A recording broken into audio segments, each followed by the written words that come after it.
Salut, c'est Arnaud. Et Lucie.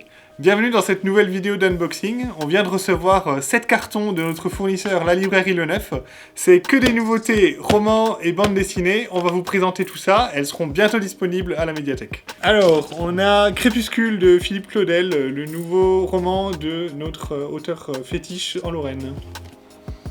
Le roman de Donato Carrisi, La maison sans souvenir, un petit thriller psychologique. On a aussi Vera, princesse de l'hiver, de Sébastien Fernandez, un auteur vosgien qui nous emmène dans les paysages d'Alaska où un homme rencontre un chien-loup.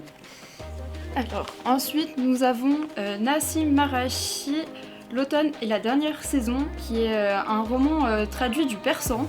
Donc, on continue avec les policiers. Une saison pour les ombres. C'est un auteur qu'on a beaucoup et nouveau livre, c'est pour vous. Voilà, on a aussi La doublure, le nouveau livre de Melissa d'Acosta. On continue aussi avec une autrice fétiche, Danielle Steele, Royal. On a le nouveau Philippe Besson, Ceci n'est pas un fait divers. Donc on continue avec le lauréat du prix Bansarella 2022. C'est un roman flamboyant et tragique à la fresque d'une grande dynastie sicilienne en tournant du siècle. Le nouveau Marie-Hélène Lafont, Les sources. Captive, le tome 1, une autrice qui a commencé sur Wattpad et là elle cartonne en ce moment. Le nouveau Guillaume Musso, incontournable, ça s'appelle Angélique. Alors, François Depenou, le roi nu-pied. On a Pierre Lemaître, voilà, on ne le présente plus. Après Le Grand Monde, il sort un nouveau livre, Le silence et la colère. On a aussi Le Chevalier aux épines de Jean-Philippe Jaworski, un autre auteur lorrain. Voilà, c'est pour ceux qui aiment la fantaisie. Je vous conseille, c'est vraiment un très bon auteur avec une très belle langue. Marek Alter, auteur passionnant, La Juive de Shanghai. Alors, La fille du faiseur de roi. De Camille Pascal, L'air était tout en feu. Maxime Chatham, Prédateur. Vraiment, gros coup de cœur, je vous le recommande. Joyce Carol Oates, grande autrice américaine qui vraiment explore la sensibilité humaine. Dans le bleu, son nouveau livre. Ensuite, on a Staline a bu la mer. L'As de cœur, une nouvelle romance qui a pareil beaucoup de succès.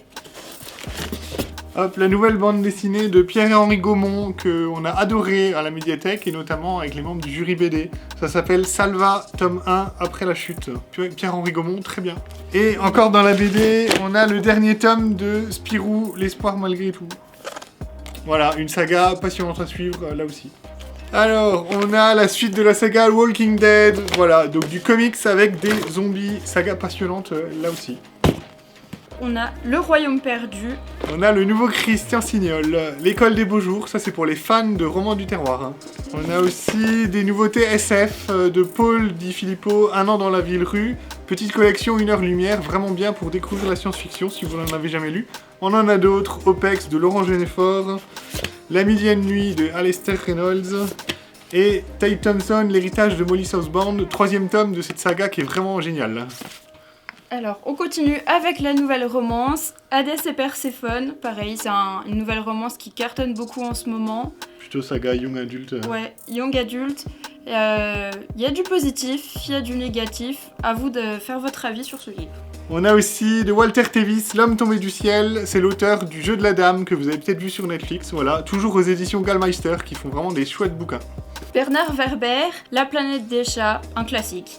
Le premier tome de la nouvelle trilogie de Marie-Bernadette Dupuis. Voilà, Le château des secrets. Je peux déjà vous dire que vous allez vous l'arracher. Tout le monde adore Marie-Bernadette Dupuis chez nous. Petite salle, roman policier. Qui est un classique, Le miroir se brisa de Agatha Christie pour compléter notre collection de classiques. Ces derniers mots de Linda Green. Toujours dans les policiers, Camilla Greb, L'énigme de la Stuga. Marie-Bernadette Dupuis, encore et toujours. Et le nouveau Lisa Garner, Au premier regard, donc du polar, du thriller, pour ceux qui aiment ça. Rich and God, En 2 tomes. Donc c'est des livres, nouvelles romances, pareil, young adulte aussi, à vous découvrir. Le nouveau livre de Jonathan Coe, un auteur anglais vraiment dans la satire, la critique du gouvernement britannique et de la société. Le Royaume des Unis, qui porte bien son nom. Hadès et Perséphone. tome 2 et tome 3. Toujours du Walking Dead, on finit la saga. Donc ceux qui attendaient les derniers tomes de Walking Dead ne seront pas déçus. La suite de Captive, tome 2. Du Franck Margérin, voilà, un classique de la BD. L'adaptation en BD de Vernon Subutex. Donc vous avez peut-être lu le roman de Virginie Despentes, découvrez la version en BD par Luce de Charlie Hebdo. De la science-fiction avec Genesis. De la science-fiction avec Genesis qui mélange de la robotique, des univers parallèles. Un gros coup de cœur aussi. Les Pas Perdus de Mustapha Zem. Le nouveau livre de Rose Tremaine, Lily. Perpendiculaire au soleil. Ça c'est vraiment bien, ça mélange des gravures et des dessins avec plusieurs techniques, c'est vraiment visuellement sublime. On a le nouveau livre de Benoît Dutertre, un auteur qu'on connaît bien puisqu'il écrit Ovaltin qui est dans notre Comcom. C'est Dénoncez-vous les uns les autres, son nouveau livre. Witch and Gone, le tome 3. Le nouveau Agnès Leligue, je suis sûr que vous l'attendez. Vernon Subutex, le deuxième tome. Le tome 5, peut-être dernier tome de la saga des Casalets, une saga qui s'arrache en ce moment à la médiathèque. Si vous n'avez pas lu, c'est vraiment très bien. Le nouveau Les Vieux Fourneaux de Lupano et Coé, donc toujours aussi drôle, toujours aussi impertinent. Une saga à découvrir. Daniel Steele, incontournable. L'Antre, le nouveau livre de Brian Evenson, auteur exceptionnel, à découvrir. On l'attend, il est de retour. Marc Lévy. Un pays de fantômes, c'est de la fantasy et écrite par une autrice transgenre, Margaret Killjoy, qui est également musicienne et qui fait des choses vraiment hyper intéressantes, donc j'ai hâte de découvrir ce livre. Une BD absolument sublime. Les Petits Monarques. Le nouveau Arnaldur Indridason, du polar islandais, Le Roi et l'Horloger. On continue avec le polar. Pavé. Olivier Norek, trilogie 93. Laura Ulonati W. De la bande dessinée avec Derrière le rideau. Roberto Saviano, c'est donc l'auteur de Gomorrah, cette saga sur la mafia. Je suis toujours vivant, illustré par Asaf Hanouka, un dessinateur israélien qui a vraiment un trait sublime à découvrir aussi.